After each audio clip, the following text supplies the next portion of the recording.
स्वर्ग का हकदार कौन? मरने के बाद स्वर्ग के द्वार पर 4 व्यक्ति खड़े थे। इन 4 व्यक्तियों में पहला राजा था, दूसरा एक बिजनेसमैन था, तीसरा पंडित था और चौथा एक आम आदमी मजदूर था।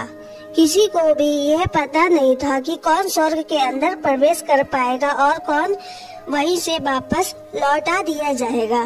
सब स्वर्ग का दरवाजा खुलने की राह देख रहे थे और आपस में बातें कर रहे थे।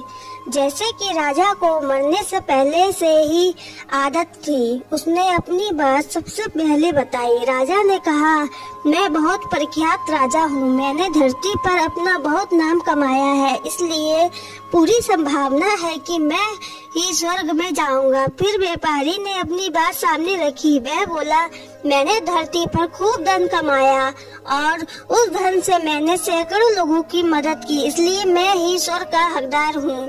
अब बारी थी पंडित की, तो पंडित ने मुंह खोला और सबको यह कहा, चाहे तुम जो सोच लो, लेकिन यह बात तो तय है कि स्वर्ग के दरवाजे खुलेंगे तो मेरे लिए ही। सब जानते हैं कि पंडित दिन रात भगवान को याद करते हैं, इसलिए स्वाभाविक है कि स्वर्ग में पंडित का स्वागत किया जाए। जब सबने अपना अपना पक्ष रख दिया, तब सबकी नजर उस मजदूर पर पड़ी थी, जो चुपचाप अपनी नजरें नीचे झुकाए बिना कुछ बोले वहीं पर खड़ा रहा। स्वर्ग का दरवाजा खुला और वहाँ पर एक देवदूत आकर खड़ा हो गया।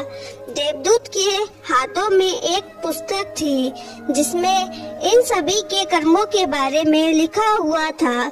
देवदूत ने सबसे पहले राजा को अपने पास बुलाया और उसको पूछा, तुम बताओ, तुमने अपने जीवन में क्या क्या अच्छे कर्म किए हैं? मैं उन्हें इस पुस्तक में देखकर फैसला करूंगा कि तुम्हें अंदर जाने देना है या नहीं। राजा ने कहा, मेरा राज्य जितना बड़ा था उतना ही समृद्ध था और मेरे राज्य के सभी लोग खुशहाल थे। सभी बड़े आनंद से रहते थे। मैंने उन्हें कभी भी किसी भी चीज की कमी नहीं होने दी। यही मेरे अच्छे कर्म है। देवदूत ने अपने पुस्तक में देखा और देखने के बाद राजा से कहा, तुम सच बोलते हो।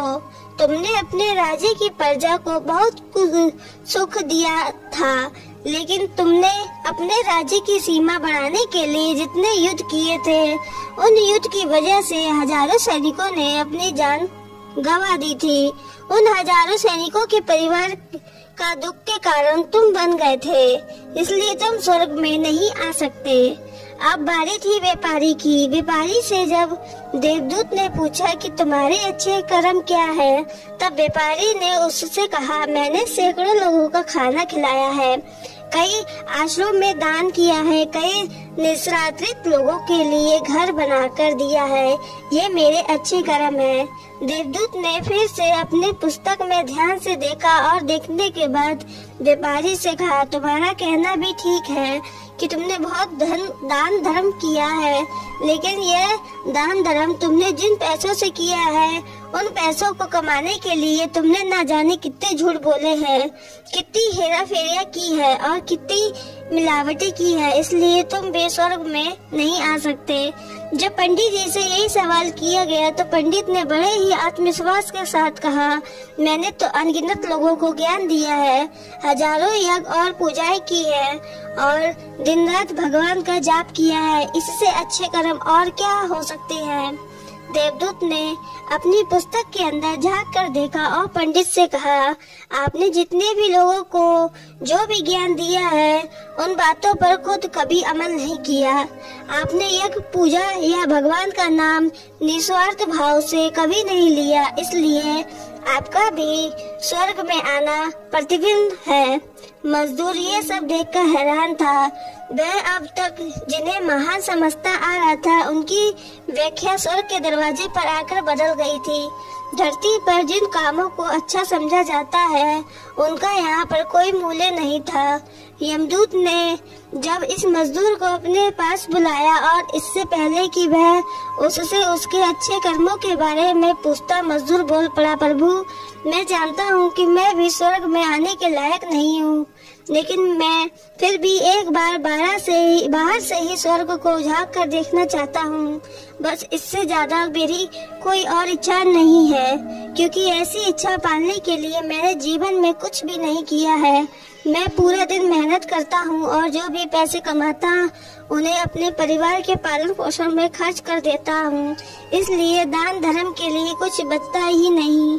लोगों की भलाई में क्या सेवा करता, क्योंकि काम के बाद जो थोड़ा सा समय निकलता है उसको अपने ही बूढ़े माँ बाप की सेवा में बिता देता। और ये सब करने के बाद मैं कभी कभी मंदिर भी चला जाता और भगवान से जैसा भी मुझे दिया है उस जीवन के लिए धन्यवाद कहता। देवदूत ने अपनी पुस्तक में बड़े ध्यान से देखा और थोड़ी देर देखते ही रहा। फिर उसने मजदूर से पूछा कि तुम याद करके बताओ, तुमने कभी तो कोई अच्छा काम किया होगा। मजदूर ने थोड़ी देर सोचने के बाद बोला, हाँ मुझे थोड़ा थोड़ा याद है।